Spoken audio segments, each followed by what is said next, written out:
नमस्कार मंडळी, कसे आहात? स्वागत आहे माझ्या यूट्यूब चॅनलवरती तुमचा. आज आपण बनवणार आहोत छोले आणि पुरी. चला तर मग आता सुरुवात करूया. गरमागरम पुरी आणि छोले. 5 तास मी भिजवलेले हे छोले. आता आपण दोन वेळा पाण्याने धुवून घेऊया. आता मी कुकर ठेवलाय. आता त्याच्यामध्ये छोले टाकते. आता पाणी टाकून घेऊया. आता एक तेजपत्ता टाकते मी. तेजपत्ता टाकलं की 2 लवंग आणि एक दालचिनीचं तुकडं हे टाकलं की आता झाकण लावून घ्या आणि 5 ते 4 शिट्या देऊया. तोपर्यंत आपण पीठ मळून घेऊया. पिठामध्ये 1 चमचा मी रवा टाकलाय. रव्याने पुरी चांगली छान येते आणि तेलकटपणा जास्त होत नाही आहे. असं पीठ मळून घेऊया. चांगलं पीठ मळून घ्यायचं.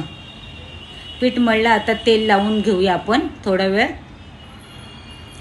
आता छानपैकी पीठ मळलं आहे आपलं. आता 15 मिनटं आपण साईडला ठेवूया. आता 15 मिनटं झाली आपली.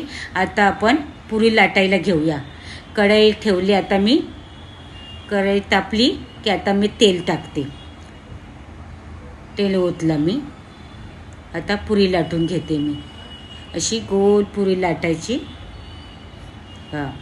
गोल पुरी लाटली. आता मी तेलामध्ये सोडते. बघा किती छान जशी फुगली ना पुरी अशी. आता आपण दुसरी करूया पुरी अशी.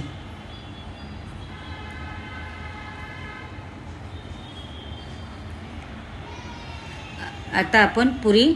आता आपल्या पुऱ्या झाल्या. आता आपण कुकर उघडूया आणि छोले झाले बघूया. छोले झाले की आता आपण छोले बनवूया. कढई ठेवते मी आता गॅसवरती. कढई तापली की तेल टाकते. तेल थोडा गरम झालं पाहिजे. आता कांदा टाकते. कांदा टाकला की थोडंसं हिंग टाकते मी आणि 1 चमचा मी अद्रक लसणीची पेस्ट टाकली. कांदा लाल होईपर्यंत परतून घ्यायचं.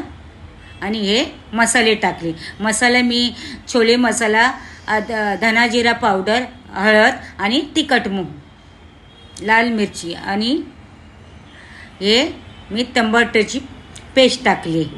ही चांगली हळून घ्यायची आणि थोडंसं मीठ टाकायचं आणि हळून घेतली की आता 5 मिनटं आपण झाकून ठेवूया. बघूया असं तेल सुटलेपर्यंत परतून घेऊया. आता आपण छोले ओतूया. छोले ओतले की अजून एकदा हळून घेऊया आपण. बघा आता झाकून ठेवूया 5 मिनटं आणि वरून कोथिंबीर सोडूया. बघा गरमागरम माझे छोले आणि पुरी. आता सबस्क्राईब आणि लाईक करा. तयार आहे छोले गरमागरम पुरी.